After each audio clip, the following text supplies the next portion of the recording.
गांव के एक छोटे से मकान में एक बूढ़ा डाकिया रहता था। नाम था रामलाल। सफ़ेद दाढ़ी, झुर्रियों से भरा चेहरा, लेकिन आंखों में अब भी वही चमक थी जो जवानी में चिट्ठियां बांटते वक्त होती थी। गांव वाले उसे बहुत मानते थे क्योंकि वह सिर्फ चिट्ठियां ही नहीं बांटता था, बल्कि हर चिट्ठी के पीछे छुपा इमोशन भी समझता था। किसी के बेटे का शहर से आया खत, किसी के पिता का फौज से भेजा हुआ संदेशा, या किसी लड़की की अपनी सहेली को लिखी चुपके से भेजी हुई डायरी जैसी चिट्ठी।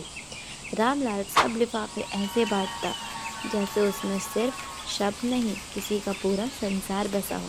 वक्त गुजरता गया। अब मोबाइल और इंटरनेट का ज़माना आ गया। गांव के लोग फ़ोन पर बात करने लगे।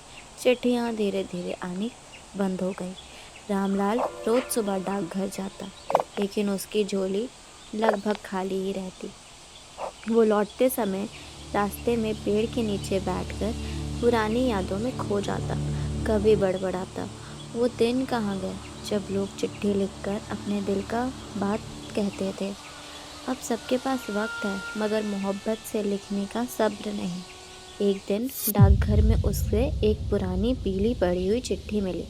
पता उसके ही गांव का था। लिफाफे पर लिखा था, मेरे बेटे अर्जुन के लिए, उसकी माँ की आखिरी चिट्ठी।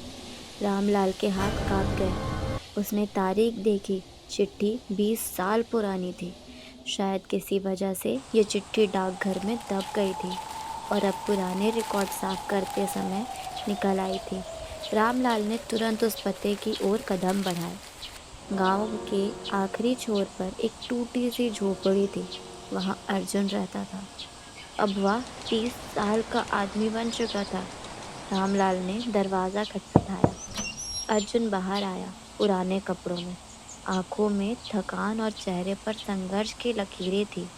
रामलाल ने धीरे से कहा, बेटा, ये तेरे नाम की एक चिट्ठी है, तेरी माँ की। अर्जुन टिटक गया। माँ की? लेकिन माँ तो 20 साल पहले ही। उसकी आवाज़ भर आई। कांपते हाथों से उसने लिफाफा खोला। उसमें उसकी माँ की लिखावट थी, प्यारे अर्जुन, मुझे पता है जब तू ये चिट्ठी पढ़ेगा तब शायद मैं इस दुनिया में ना रहूं, लेकिन याद रखना बेटा, जिंदगी चाहे कितनी भी मुश्किल हो, कभी हिम्मत मत हारना, तेरे सपने पूरे होंगे। बस तू हार मानना मत। तू जहाँ भी होगा, मेरी दुआएं हमेशा तेरे साथ होगी। तेरी माँ। अर्जुन की आंखों से आंसू बह निकले। उसने चिट्ठी सीने से लगाई और फूट फूट कर रो पड़ा। रामलाल चुपचाप खड़ा रहा। उसकी आंखें भी नम हो गई। उसे पहले अर्जुन को लगा जैसे उसकी माँ सच में वहीं उसके पास खड़ी हो, उसे गले लगा रही हो। उस दिन से अर्जुन की जिंदगी बदल गई। वह टूटा हुआ लड़का अब एक नया इंसान बन गया। उसने ठान लिया कि माँ की चिट्ठी को अपनी ताकत बनाएगा। और सचमुच सालों की मेहनत के बाद अर्जुन गांव का पहला इंसान बना जिसने बाहर जाकर एक बड़ी नौकरी पाई और पूरे गांव का सहारा बन गया।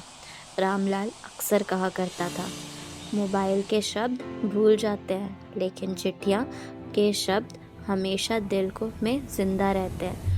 और सच में उसकी आखिरी चिट्ठी ने एक बेटे की जिंदगी हमेशा के लिए बदल दी।